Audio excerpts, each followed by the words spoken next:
Ja, können wir machen. Obwohl, ja, bei mir ist das Problem, ich kann nicht mit Kopf kämpfen. Wie? Ja, Mit Herz. ja, mit Herz. Warum nicht mit Kopf? Ja, ich habe Aneurysma im Kopf. Wie? Was hast du? Ja, ich habe sowas im Kopf, was nicht gut ist, wenn jemand dann gegen meinen Kopf schlägt, weil ich dann sonst tot bin.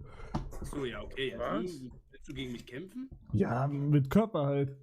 Ja, wie mit Körper? Ja, Ja, wirklich, also du sollst auf gar keinen Fall eigentlich, ist das? dass du überhaupt gegen Revi überhaupt da irgendwas gemacht hast und bringen so, also wirklich.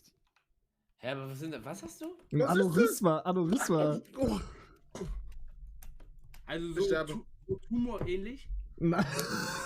Digga, ich bin grad Nein. gequittet. Was ist das jetzt? Hä, war das jetzt blöd von mir, die? Nein, das ist. Ich weiß selber nicht, was es ist, Digga. Ich weiß nur, wie es heißt. Ja, aber wie und woher hast du die Analyse? Ja, die Ärzte. Okay, das ist schon mal gut, dass das Ärzte wenigstens gesagt haben. Nicht, dass du dir das selber da. Und wie hast du es bekommen? Was? Na, die Krankheit. Ne, die ist schon von Anfang an da gewesen. Und wie hast du das bemerkt? Ich hatte epileptische Anfälle. Ach krass, okay.